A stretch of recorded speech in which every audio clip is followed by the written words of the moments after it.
Now we're at the point where I'd like to introduce, I'm pleased to introduce, main speaker for tonight, Rabbi Dr. David Nesenoff.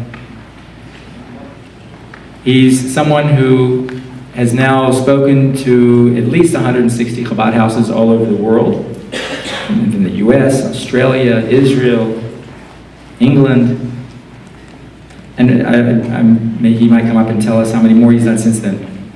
He's a very desired, sought-after person to speak, and we're very pleased to have you tonight. And we are looking forward, he has both humor and a very special, deep message to share with us. And without further ado, Dr. Nesenoff.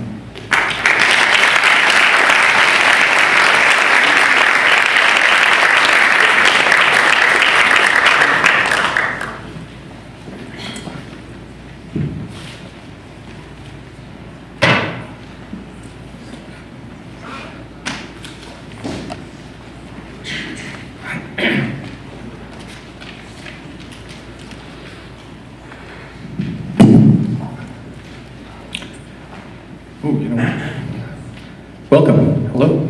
I just want to take a picture here a second.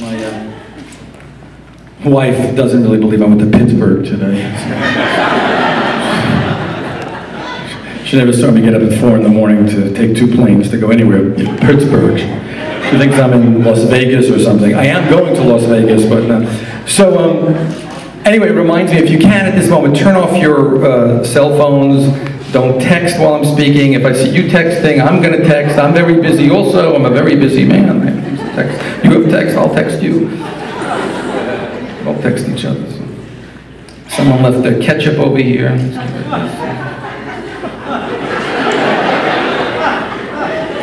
With a toothpick. If you later, you can claim it. So the story is this. I spoke at over 160 Chabad houses all over the world, and I'm not afraid of speaking. It's not one of my fears. I'll say it right now, but I do have a fear. We all have fears. My fear, and I'm working on it, flying. But if you're going to go to 70 countries to speak to 5,000 shluchim and Chabad houses throughout the world, you better get over that real quickly. And I've been working at it. My brother, who's a big flyer, he gave me a piece of advice. He said, when it's your time, it's your time.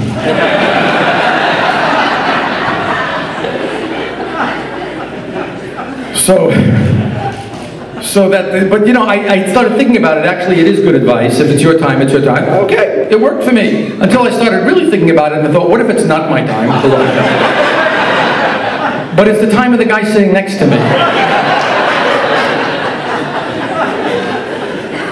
So I said, I'll fly, but I'll never fly on September 11th. So today, but I tell you something, we're kibitzing on September 11th. It's a good day to fly because the airports are empty. You get as much peanuts as they want, everything. There's no flight attendant. I actually had to fly half the way. No one's on the plane. It's a good... So, but thank God, Baruch Hashem, I say Tfilat HaDerech with a picture of the Rebbe on it every time I get on a plane. Baruch Hashem, poo-poo, kaka, whatever you're supposed to say. Everything's been fine. Although, a month ago, I was flying from New York to Los Angeles, 5-hour flight. 2 hours into the flight, the captain gets on the microphone and he says, "We have a malfunction with the aircraft, a very severe one, I'm sorry to report." I'm like, okay, this is it. I've had a good run. All right, I'm ready. What do you got for me? And your mind starts to go to Meshuggah. You start thinking, what's going on with the plane? I think it's they always talk about that mask coming down. So I think the oxygen's going to go. So you go a little crazy. I start to breathe in extra air now, thinking that it's going to help me. It doesn't. I thought maybe the landing gear, nothing. So finally, he gets back on. And he says, the problem with the aircraft is that all the toilets on the plane don't work. The whole plane is like, I'm like, Baruch Hashem, Baruch Hashem. Greatest news I ever heard in my life. Although you still have to land, they landed in Denver, Colorado. I've never been there, but that's where they fix plane toilets. If you ever a problem on a plane, doesn't flush, just tell them to go to Denver. not to go on a little long on this, but I'll tell you this. We all had to get off the plane, sit at the gate, and the whole airport, they're announcing, Gate 5, they're flushing, they're heating, they're rotor-rootering, I'm like, I walked up to her, I said, do you have to tell the whole airport our business? It's private.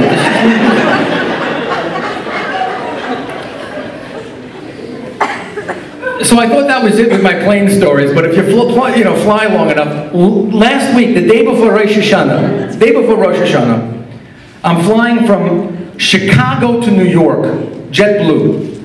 I always like the aisle seat, because you can stretch out a little, you always get banged in the knee by the flight attendant, the aisle seat. I always get next to some people that have some disease that they have to run to the bathroom every 2 minutes. They're like, get up, it doesn't matter. Foul bowel syndrome, whatever it's called. So I'm sitting there, but this time I didn't get an aisle seat. They put me in a center seat. Okay. So I'm sitting in the center seat, day before Rosh Hashanah, Chicago to New York. Next to me in the aisle is an Arab Muslim. Very nice gentleman, but he was a real Arab Muslim, not like these. He had his wife with the children. The wife had a kaput and a tichel and the whole thing, behind me, and with 3 children. On the other side, the window seat was a Rastafarian. Prior to us reaching maximum elevation, he was there already. So I'm sitting here, and what happens, of course, it's bad weather, we circle, we run out of gas, we land in Syracuse, never been to Syracuse. We gas up again, we go back out, we're circling and circling JFK, it's bad weather, they keep giving us drinks and drinks. Finally, so many drinks, the Arab has to pish. So he goes to the bathroom. While he goes to the bathroom, a Lubavitcher Chassid comes running down the aisle. He stops by me. I recognized he was Chabad. He recognized he knows who I am. I'm in Chabad community. They know I'm the Howie Mandel of Chabad. They all know me. Deal or no deal. They wanted to make a whole Jewish deal or no deal. They were going to call it. They were going to call it actually not deal or no deal. It's a Jewish deal. They were going to call it. You're going to buy it or you're wasting my time. That's the Jewish deal. So anyway, he comes running down the aisle. And he tells me that he was flying to New York to go to the Rebbe's grave just for the day and to fly back to Chicago the day before Rosh Hashanah, just to put tefillin on by the aisle and then fly back. But because we were delayed, and then we had to land, and now we're circling, it's already going to get late. It's time, by the time he gets there, he's not going to be able to put tefillin on. And he's stuck up here in the plane.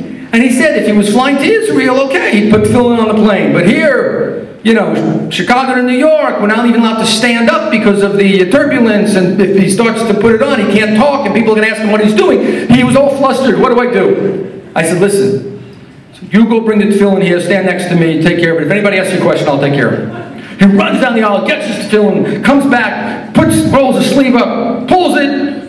The flight attendant comes over. What's going on? Are you okay? The Arab Muslim comes back, sees a chassid at his seat with this box on it. What's going on here? The Rastafarian was just watching. So I thought I'd make light of it. I just tell a little joke. I figured I'd be humorous. So I said, he's taking his spiritual blood pressure. They don't laugh.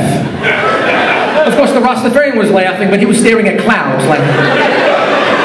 So I then decided I'll tell them, listen, I said these are special Jewish boxes. These are special Jewish boxes. He has to say one prayer, and then the weather will clean up and we can land.